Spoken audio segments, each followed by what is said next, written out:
श्री कृष्ण गोविंद हरे मुरारी हे नाथ नारायण वासुदेव। ओम नमो भगवते वासुदेवाय। भगवान कृष्ण की कृपा सदा सर्वदा आप पर बनी रहे।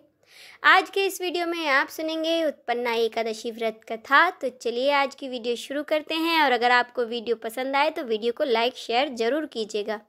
सतयुग में मुर नामक एक दैत्य उत्पन्न हुआ। वह बड़ा ही बलवान और भयानक था। उस प्रचंड दैत्य ने इंद्र, आदित्य, वसु, वायु, अग्नि आदि सभी देवताओं को हराकर स्वर्ग से भगा दिया।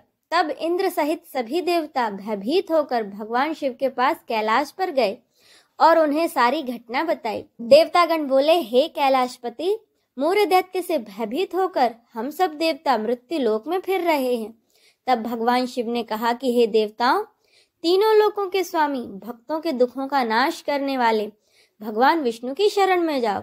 वे ही तुम्हारे दुखों का अंत कर सकते हैं। शिव जी के ऐसे वचन सुनकर सभी देवता क्षीर सागर पहुंचे। क्षीर सागर में पहुंचकर सभी देवताओं ने भगवान विष्णु की स्तुति की और कहा कि देवताओं की रक्षा करने वाले मधुसूदन, आपको हमारा नमस्कार है। आप हमारी रक्षा करें। दैत्यों से भयभीत होकर हम सब आपकी शरण में आए हैं। आप इस संसार के कर्ता, माता पिता, उत्पत्ति और पालन करता और संहार करने वाले हैं। सबको शांति प्रदान करने वाले आकाश और पाताल भी आप ही हैं। आप तो सर्वव्यापक हैं। आपके सिवा तीनों लोकों में चर अचर कुछ भी नहीं है। इंद्र के ऐसे वचन सुनकर भगवान विष्णु कहने लगे कि हे इंद्र, ऐसा मायावी दैत्य कौन है जिसने सब देवताओं को जीत लिया? उसका नाम क्या है? उसमें कितना बल है और किसके आश्रय में है तथा उसका स्थान कहाँ है? यह सब मुझसे कहो। भगवान के ऐसे वचन सुनकर देवराज इंद्र बोले, भगवान, प्राचीन समय में नाड़ीजंग नामक एक राक्षस था। उसके महापराक्रमी और लोक विख्यात मूर नाम का एक पुत्र हुआ। उसकी चंद्रावती नामक नगरी है। उसी ने सभी देवताओं को स्वर्ग से निकालकर सबके स्थान पर अधिकार कर लिया है। खुद सूर्य बनकर सबको प्रकाश देता है, स्वयं ही मेघ बनकर वर्षा करता है। हे असुर निकंदन, उस दुष्ट को मारकर देवताओं को अजय बनाइए। यह वचन सुनकर भगवान ने कहा कि देवताओं, मैं शीघ्र ही उसका संहार करूंगा। तुम सब चंद्रावती नगरी जाओ। इस प्रकार कहकर भगवान सहित सभी देवता चंद्रावती नगरी पहुंचे। उस समय जब दैत्य मूर सेना सहित युद्ध भूमि में गरज रहा था, उसकी भयानक गर्जना सुनकर सभी देवता भय के मारे चारों दिशाओं में भागने लगे। जब स्वयं भगवान रणभूमि में आए तो दैत्य उन पर भी अस्त्र शस्त्र आयुध लेकर दौड़े। भगवान ने उन्हें सर्प के समान अपने बाणों से बींध डाला। बहुत से दैत्य तो मारे गए, केवल मूर बचा रहा।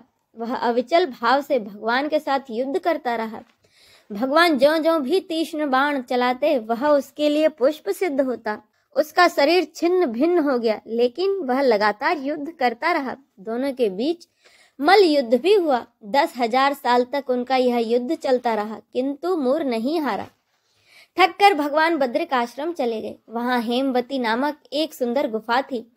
उसमें विश्राम करने के लिए भगवान उसके अंदर प्रवेश कर गए। यह गुफा 12 योजन लंबी थी और उसका केवल एक ही द्वार था। भगवान विष्णु वहां योग निद्रा की गोद में सो गए। मूर भी उनके पीछे पीछे आ गया और भगवान को सोया देखकर उन्हें मारने के लिए आगे बढ़ा।